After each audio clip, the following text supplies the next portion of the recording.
Hi, my name is Steven and welcome back to my channel. And today I'm going to be talking to you about how to be authentic, a guide to being your truest self. Do you live authentically from day to day, or do you hide parts of yourself from other people? If the answer is yes to the latter question, you have to ask yourself, why are you doing it? Are you doing it because of shame, lack of confidence, or you really don't know who you are? At its core, being authentic is being true to yourself and what you believe in, and it might be difficult for you to show other people that. Especially if you don't really know who you are, that makes it extremely difficult to be authentic. Being authentic can be a great way to live that's more aligned with your goals in life, and knowing that you serve only you and not other people and their objectives. You do what you want to do because you are most aligned with those goals. For me, I'm not perfectly authentic, but I've made some great strides over the last couple of years in that direction. And I'm making sure that I'm not compromising myself when I don't want to do something in life. It's not always easy to be authentic, but I've compiled a guide to show you how to be better at being authentic. So in today's video, I'm going to talk about my background, my guide to being yourself, and my general thoughts on this. And before we start, be sure to like, subscribe, comment, and share with your friends. Hit that notification bell if you like this content. And let's go. In my early 20s, I really wanted people to like me, so I did and said a lot of things that didn't really align with my goals in life. I'm lucky in the fact that the things I did didn't have very big adverse consequences to my life. But I do regret some of the things that I did because I wasn't authentic and true to my core at the time. I was mean to people, I went to parties that I didn't want to go to, and I was impressing people that I really didn't like. All of this was not only exhausting, but distracting me from my life goals at the time. And it prevented me from growing and being a better person overall. One of the great benefits of being authentic is that you no longer feel that you need to impress people that you don't know. And you don't need to be doing things that no longer align with your life goals. And there's no longer a pressure to live someone else's life. You do whatever you want to do in life. It gives you the power and confidence to pursue your life how you want it to, and do so on your own terms, not anyone else's. You don't need to go from where you are today to being fully authentic in a short amount of time. Making that 1% better change each and every day is sufficient. And that 1% each day will set you on a great path to being your authentic self. So here's my guide to being authentic. Number 1, know thyself. First and foremost, you need to know as much about yourself as possible when you're trying to be authentic. This is because knowing yourself well gives you inner confidence in your day-to-day activities. You need to know what in life can trigger your emotions, whether that's good things or bad things. You need to know how to get away from them or go towards them. And this also includes knowing your hopes and dreams and your eventual life goals. And if possible, when in life that you want to achieve those life goals. Being authentic means that you're acting with your truest feelings and intentions in life. And those intentions must come from your true self, in this case, knowing who you are. When we're not authentic, we don't know who we are and we try to satisfy the dreams of other people. We try to mask it with our own intentions, but sometimes this might not work. So I would recommend you check out my previous videos in which I go in depth into finding out who you are and what your dreams and goals are. These videos will help you in detail on how to know thyself. So before you start on the journey of being authentic, know yourself as much as possible so that you make the journey smoother. Number 2, let your feelings guide you. One of the most underrated aspects of being authentic is to let your feelings guide you. Your feelings can clue you in on whether or not something feels right or feels wrong to you. Your intuition can be a very powerful tool in helping you guide your decisions. Normally I would rely on logic, but in this case, being your authentic self means tapping into your feelings. Because sometimes you need to go with your gut feeling and not what the logic tells you. To go against your gut is to not listen to yourself, and you might regret it later. Usually your intuition won't fail you, but your logical brain might miss something that will result in failure. I don't have a good explanation of why trusting your gut works, but I suspect that if you know you're doing something good, your brain will reward you with clearing the mind. And if you know you're not doing something good, then your brain might put up barriers to prevent you from doing that thing.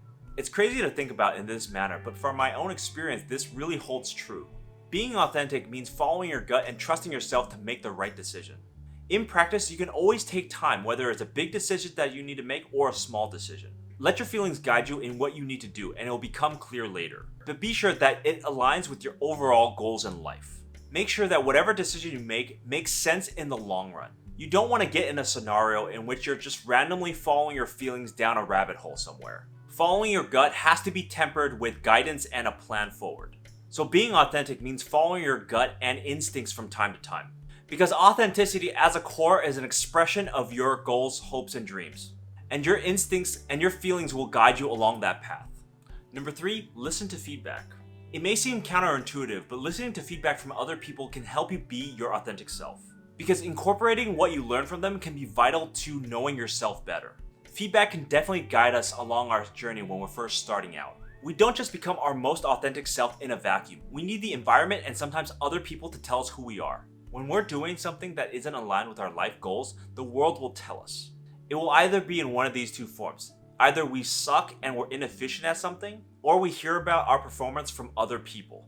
This can be a clue that you might need to change things up and you're not living your authentic self. The way I've used feedback is when people tell me I'm not good at something or I need to be better at something. Or if they don't like me, I try to figure out why and make sure I don't duplicate that with other people. I take the feedback and use it to improve upon certain aspects of my life, and see if I'm really aligned with my authentic self and my goals and dreams. And if I'm not aligned, see where I can get rid of that stuff within my life. So I suggest when you're trying to find out who you are, listen to others on specific feedback, and seeing whether or not that feedback really applies to you or not. Sometimes people might be lying to you. Remember that people have their own agendas and they might not be telling you the truth all the time. So you may or may not be able to trust that source telling you the feedback.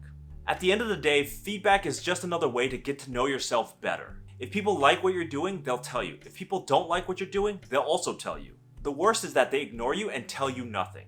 Number 4, don't give a hoot. On the other side of the coin, whatever people say are their own thoughts and opinions. They don't necessarily apply to you. What other people's thoughts and opinions are, they shouldn't influence you and what you do if you're truly being authentic. Being authentic means listening to your own voice and dictating the choices according to your own life goals. Habitually following other people's choices and lifestyles could put you in a world of hurt, because other people don't live your life and might not have the best intentions for you. In my 20s, I didn't know myself really well and I followed a lot of people that I shouldn't have. I followed people who I thought I wanted to become. That made me act on things that I knew wasn't in the best interest for myself. I really wanted to fit in with the group and I didn't want to be lonely or ostracized from that group. Although it would have been hard to convince my younger self, I would have told him to not listen to other people as much and follow your own heart. So I think having a healthy skepticism of what others tell you is a good way to go. So look at the people in your life. If they're giving you criticisms or negative comments, see if you can distance yourself from those people. And maybe you'll eventually learn how to ignore them or stop talking to them altogether. The key is to remember who you are and what you stand for, not what others think of you. So don't give a hoot about what others say about you, and you're on your way to becoming your most authentic self. And number 5, be courageous.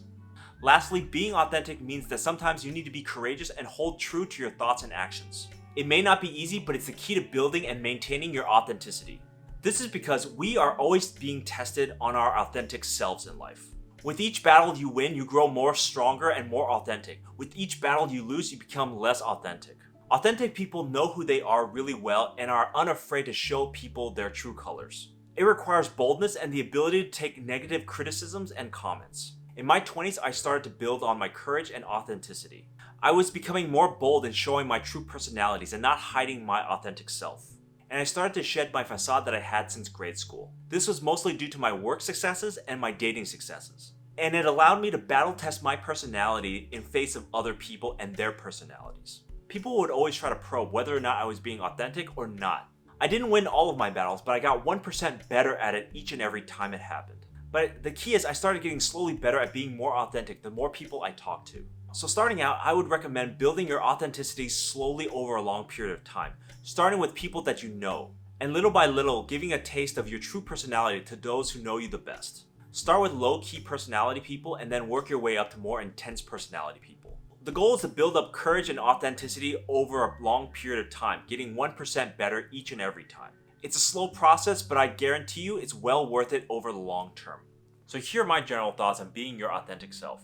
In the age of social media, it's really hard to know whether or not a person's being authentic or not. People curate their social media posts before they post it online, so you never really know what's real or what's not. And it really highlights the need to have more authentic connections with real people in life. Because in this day and age, authenticity can be used as a form of currency. People would want to interact with you more because they know you're authentic.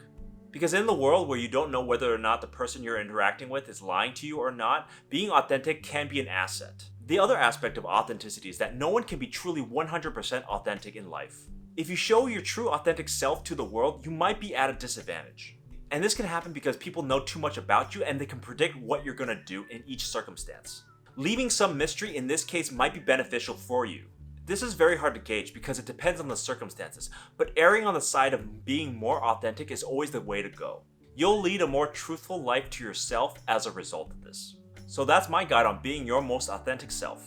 Living your life as authentic as you can have many benefits as a result. And that means that you're living a life true to your core and intentions. And that's fully in line with your life's goals, and you're not influenced by other people. You avoid most of the downfalls of an inauthentic life, which can be filled with a lot of regrets and could have beens. So the main keys are to know thyself, let your feelings guide you, and be courageous. So thank you for watching. Please leave me a comment down below on what you do to be more authentic and would you recommend that to others. And I'll see you next time.